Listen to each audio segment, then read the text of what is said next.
오늘 우리에게 주시는 말씀은 신약성경입니다. 마태복음 5장 13절부터 20절까지입니다. 너희는 세상의 소금이니 소금이 만일 그 맛을 잃으면 무엇으로 짜게 하리요? 후에는 아무 쓸데없어 다만 밖에 버려져 사람에게 밟힐 뿐이니라. 너희는 세상의 빛이라. 산 위에 있는 동네가 숨겨지지 못할 것이요. 사람이 등불을 켜서 말 아래에 두지 않고 등경 위에 두나니 이러므로 집안 모든 사람에게 비치느니라. 이같이 너희 빛이 사람 앞에 비치게 하여 그들로 너희 착한 행실을 보고 하늘에 계신 너희 아버지께 영광을 돌리게 하라. 내가 율법이나 선지자를 폐하러 온 줄로 생각하지 말라. 폐하러 온 것이 아니요 완전하게 하려 함이라. 진실로 너희에게 이르노니 천지가 없어지기 전에는 율법의 1.1획도 결코 없어지지 아니하고 다 이루리라. 그러므로 누구든지 이 계명 중에 지극히 작은 것 하나라도 버리고 또 그같이 사람을 가르치는 자는 천국에서 지극히 작다 일컬음을 받을 것이요 누구든지 이를 행하며 가르치는 자는 천국에서 크다 일컬음을 받으리라.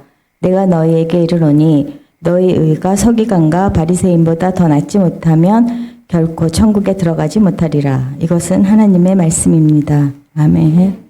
요즘 음식과 요리 프로그램을 소재로 한 방송이 인기입니다. 맛있는 음식을 찾아내서 먹는 걸 보여주고 또 요리 비법까지도 알려줍니다. 유명한 셰프의 비밀 조리법까지 아낌없이 공개합니다. 예전 같으면 이런 거 하나 알려고 수천만 원 싸들고 가서 사정사정해야 겨우 가르쳐주던 그런 비법들이었죠. 그걸 보고 이제 순서대로 재료를 다 다듬고 또 양념도 정확하게 계량해서 넣습니다. 시간까지 맞춰가면서 따라해 봅니다. 그런데도 이 셰프처럼 그 맛을 내기가 쉽지가 않아요. 반면에 우리 할머니나 어머니들은 계량도구 없이 그저 눈대중으로 요리를 합니다. 그런데도 유명 셰프 못지않게 그 맛이 나죠. 그거를 깊고 따뜻한 손맛이라고 합니다. 예수님은 서기관들과 바리새파 사람들과 자주 부딪혔습니다. 저들은 율법 전문가들입니다. 율법을 통째로 외우다시피 하지요. 글자 하나 정확하게 철저히 지키려고 애썼습니다. 저들의 눈에 예수님은 율법에 매이지 않은 거침없이 행동하는 사람으로 비춰졌을 것입니다.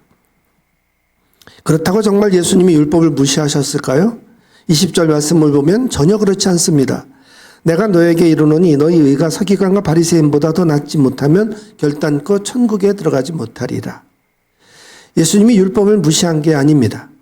오히려 예수님은 서기관과 바리새인들보다 더 의로워야 된다고 강조하셨습니다. 그러지 않으면 천국에 못 들어간다까지 하셨어요. 율법을 온전히 지키기가 어렵습니다. 복음은 율법에 매이지 않죠. 오히려 자유롭습니다. 그런데 예수님의 말씀이 의외입니다. 예수님 오히려 율법을 가볍게 여기지 말라고 하셨어요. 신앙에는 두 종류의 요리사가 있습니다. 율법이라는 조리법 그대로 따라하는 요리사가 있고요. 또 한편 조리법보다는 먹는 사람을 생각해서 손맛으로 수월하게 그 맛을 만들어내는 사람이 있습니다. 바리새인들은 당대의 최고의 율법 요리사들이었어요. 그들은 하나님이 주신 말씀을 잊지 않으려고 정한 시간만큼 읽고 또 쓰고 외웠습니다. 얼마나 기도할지 또 언제 금식할지 그것까지 다 정해놓고 실천을 했어요. 예를 들면 안식일을 지키라는 계명이 있습니다. 일주일에 하루를 쉬면서 하나님께 집중하고 다음 일할 날들을 위해서 기력을 회복하고 있으라 하는 뜻이죠. 그런데 성경에 쉬는 방법에 대해서는 그저 두루뭉술하게 나와 있습니다. 기껏해야 불 피우지 말라는 것과 또 먼 거리를 다니지 말라 하는 정도예요. 민수기 읽어보면 안식일 날 장작을 패다 걸린 사람을 징벌하는 내용 그런 게 좀 있습니다. 또 예배로 안식일에 제사장들이 제사를 위해서 일하는 거는 괜찮다. 이 정도로 요약이 되어 있어요. 그러니까 성경에는 안식일에는 쉬라는 그리고 거룩하게 지내라는 원칙만 있는 거죠. 그래서 바리새인들이 안식일에 39가지의 세부 규정을 만들었어요. 그리고 그 안에 또 가지를 쳐서 수많은 하위 규칙들을 만들었습니다. 이거를 멜라코트라고 합니다. 이 바리새인들이 만든 구전 율법이 이제 미슈나예요. 거기다 적어 놓았고 우리가 잘 알고 있는 탈무드에도 그런 세부 규정들을 다 이렇게 적어 놓았습니다. 성경은 아니죠. 그러나 자기들의 구전 율법과 또 이 지혜 문서 속에 안식일을 지키는 법들을 잘 적어 놓았어요. 예를 들면 머리다가 머리털이 빠지면 털 깎는 일이 돼요. 안식일에는 머리털을 빗다가 머리털 빠지면 큰일 납니다. 머리 빗질하면 안 돼요. 그 다음에 글자는 2글자 이상 쓰면 안 됩니다. 한 글자까지는 괜찮은데 2글자 쓰면은 일하는 게 되는 거예요. 또 걸어갈 때는 1.2km 이상 걸으면 안 돼요. 옷 입는 건 허용이 되지만 옷을 들고 다니는 건 안 돼요. 그래서 집에 불이 나면 옷가지를 챙겨서 갖고 나올 수가 없어요. 옷을 막 껴입고 나오는 건 괜찮아요. 얼마나 우스꽝스러워요. 또 땅에다 침을 뱉으면 진흙이 되기 때문에 건축하는 일이 돼요. 그래서 안식일 날은 땅에다 침을 뱉으면 안 됩니다.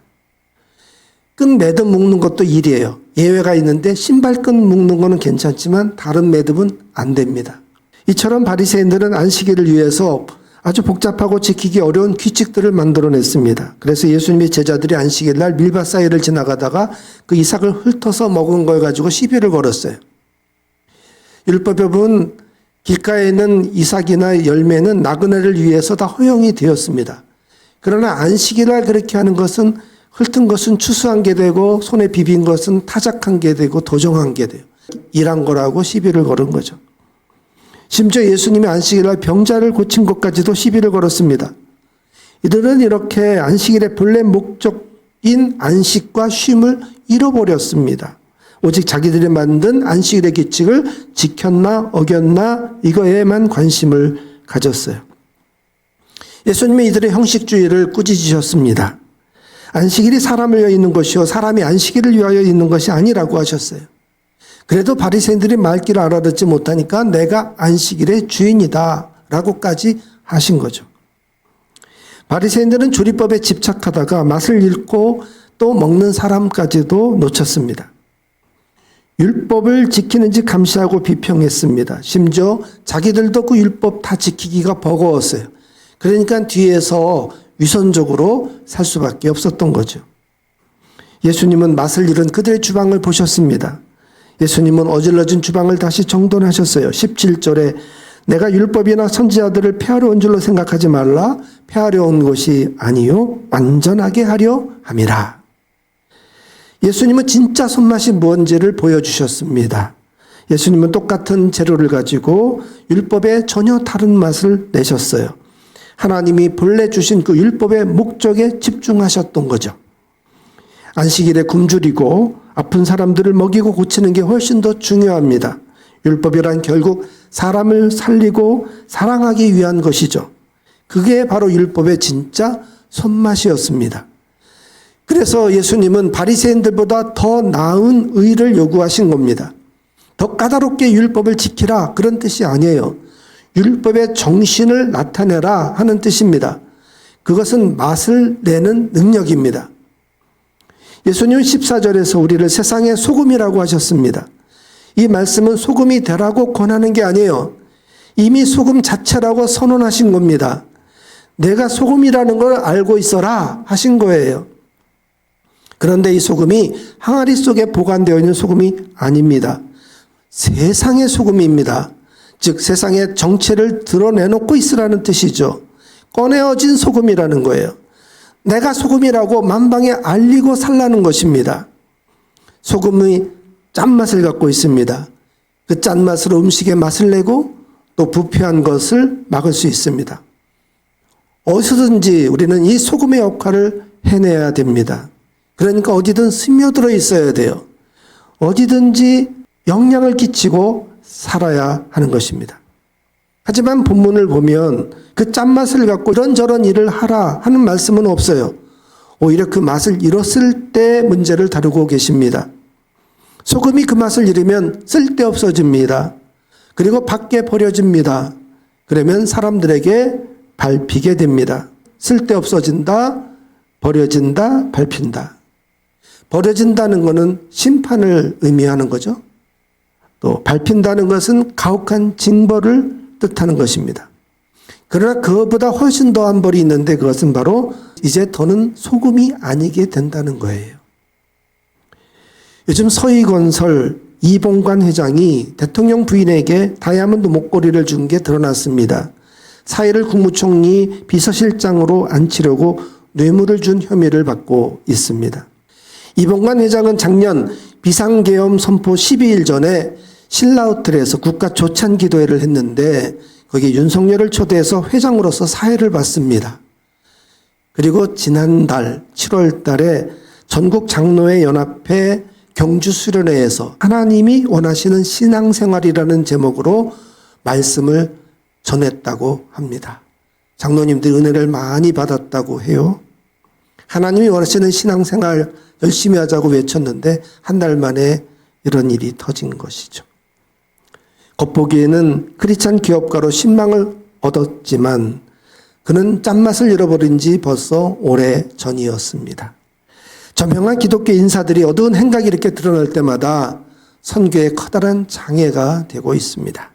소금은 겉보기에 짠맛인지 잘 몰라요. 짠맛을 잃고도 짠 척할 수가 있습니다. 그러나 빛은 위장할 수가 없어요. 빛은 존재하는 그 자체로 환히 드러납니다. 빛은 드러나는 순간 즉시로 어둠을 몰아냅니다. 그래서 예수님은 우리가 세상의 소금이면서 또한 세상의 빛이라고 하셨습니다.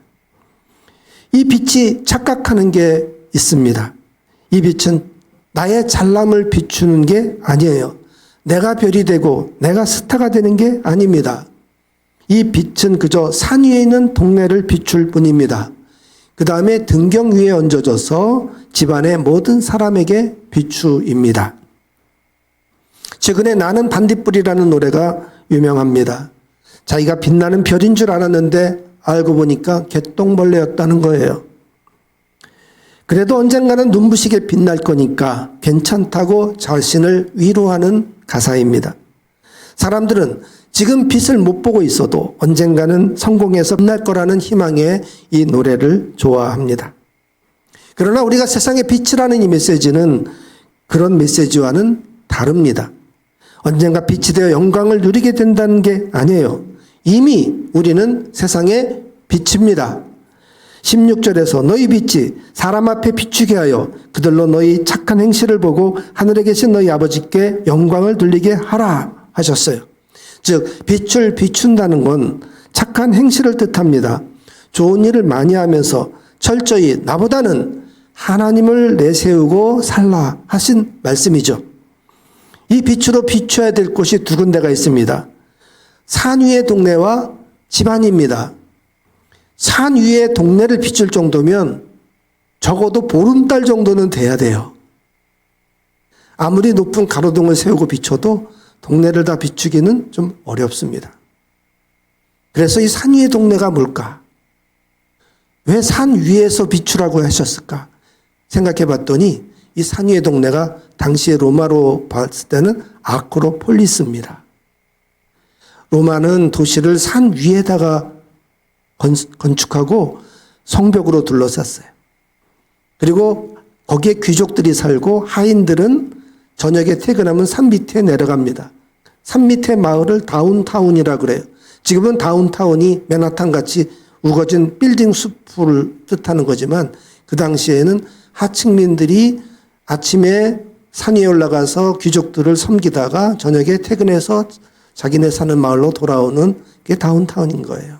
전쟁이 터지면 아랫마을 사람들은 쑥대밭이 되는 거죠. 산 위의 사람들은 완벽한 성벽에서 보호를 받고 있는 거죠. 그래서 산 위의 마을, 로마의 도시, 호화롭고 흥청망청 우상을 섬기며 타락한 도시를, 즉 세속적인 도시를 뜻하는 것이구나. 이렇게 그냥 나름대로 해석해 보았습니다. 그러니까 그 동네를 비추는 빛이란 것은 내가 그 타락한 이 세상을 향해서 빛으로 정화해 보라는 사명을 주신 거죠. 근데 내 혼자 아무리 빛을 비춘다고 동네를 어떻게 비칠 수가 있겠어요? 예수 믿는 사람들이 때로 모여서 함께 비춰야 동네를 그래도 비출 수 있는 거죠. 그래서 이게 바로 교회를 뜻하는 것이구나. 교회도 하나만 갖고 안 돼요. 중앙교회 있고 동부교회, 서부교회, 남부교회 이렇게 다 사방에 흩어진 교회들이 함께 연합해서 빛을 발할 때 온 동네를 환히 비치는 빛이 되는 것입니다. 그런 의미로 해석해 보았어요. 우리는 세상의 소금이고 세상의 빛입니다. 소금의 짠맛이 뭔지 골로새서 4장 6절에 그 답이 있습니다. 지난주에도 제가 말씀을 드렸는데요. 너희 말을 항상 은혜 가운데서 소금으로 맛을 냄과 같이 하라. 즉 옳은 행실이라고 해석이 되어 있지만 소금은 은혜로운 말이구나. 말을 할 때 비로소 짠맛이 나는 거구나. 이렇게 해석해 보았습니다. 소금과 빛의 목적은 하나님께 영광을 돌리는 것입니다. 세상으로부터 칭찬을 들었을 때 내가 하나님을 믿어서 그렇게 되었습니다 라고 말하라는 거예요. 착한 일을 해서 사람들이 알아주면 제가 하나님을 믿어서 이렇게 했습니다 라고 말해야 됩니다. 그것이 하나님께 영광을 돌리는 방법입니다. 이웃들이 우리를 보면서 하나님을 믿어서 저렇게 맛있게 사는구나, 저렇게 따뜻하고 밝구나 이렇게 하게 만들어야 됩니다. 바리새인과 서기관들보다 훨씬 더 의롭지 않으면 이게 어려운 거예요.